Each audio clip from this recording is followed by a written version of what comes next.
Hey folks, Andrew Packer here. Welcome to Trading Tips. Today I want to share with you an equation that I use to really sort of get an idea of how well my dividend stocks are performing and whether or not I should be tweaking my process or my strategy. So to share with you what that is and to show you, the power of this equation, I want to use a personal example. So back in early 2009, about 10 years ago, I bought shares of McDonald's. It's a familiar company, and the way the economy was going at the time, it seemed like one of the few companies that was safe to invest in. It was only one of two of the 30 Dow stocks that actually ended up in 2008. So it seemed like a good idea to invest in. So I bought shares at about 55. So for every 100 shares, I spent about 5,500, and it was paying about a 3.6% dividend yield at the time, or about $2.05, or $205 for 100 shares, in annual dividends. And it was actually at 50 cents for 3 quarters in 2009, and then in the last quarter they actually raised the dividend. And a lot of companies maintained or raised their dividends during one of the worst markets in our lifetime, so that's another great reason to invest in dividend stocks. But let's jump ahead 10 years to 2019. Now, those 100 shares are about $180 each, or $18,000, which is more than tripled from the original $5,500 mark.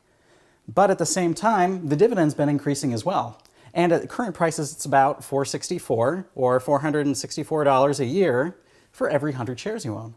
So the price tripled, or a little more than tripled, and the dividend, it only went up about 2.6 times, so it actually sort of lagged the share price growth.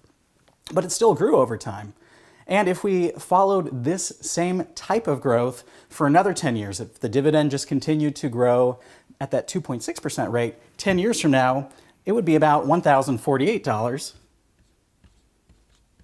And then another 10 years after that, it would be $2,370. And then another 10 years after that, it would be up to $5,336. That's just the dividend. So this is 10 years, 20, 30, 40 years. But look what happens at year 40. That annual dividend that you're getting is almost equal to just what you put in. And this brings us to one of the most important aspects of dividend investing. It's a concept called yield on cost. Knowing how much you're getting in dividends every year and knowing exactly what that is relative to what you paid for it gives you a much better idea of where you're at in terms of dividend investing. So right now when I look at my McDonald's shares, I see, hey, I'm getting about an 8.8% yield on my original cost basis right now. And if I continue to just own shares, even if the share price doesn't necessarily go anywhere, eventually I will be making what I put in every year. And this example, the most amazing thing about this is I'm just assuming that I'm collecting the dividends here. I'm not reinvesting into additional shares where the compounding effect really starts to take place. This is just strictly looking at the power of the yield on cost. Now, McDonald's is not the fastest dividend grower out there. There are some that are doing much better. And if you look at the current yield, it's actually dropped from about 3.6 to about 2.8 or so, just as a result of the fact that the price has appreciated, more than the dividends appreciated.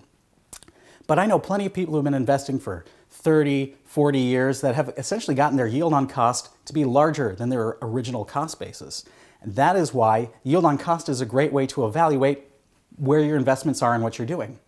If I wanted to sell my McDonald's shares because I was looking at another investment, I would be looking at the fact that I would need to be making about 8.8% dividend return just to kind of match what I'm getting now in terms of my yield on cost. And when you look at it this way, it makes a lot more sense just to keep my shares and to let the compounding continue.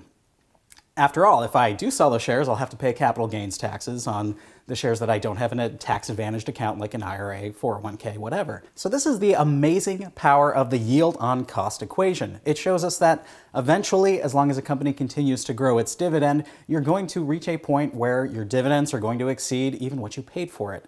And that's just a tremendously powerful way to look at how to grow your wealth.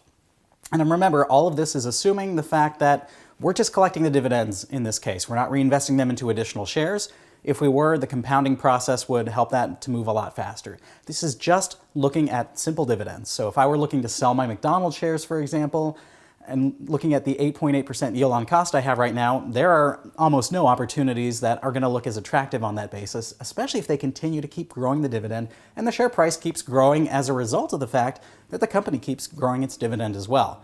So consider using this yield on cost equation to really look at your portfolio and your dividend holdings to see how everything ties together and fits together, because it's sort of an important equation, but it's one that often gets lost in the shuffle when people just think about current dividend yields. McDonald's current dividend yield doesn't look too attractive. It looked a little more attractive in 2009, but it was still under 4%. But today, my yield on cost, thanks to this growth, is far higher than that.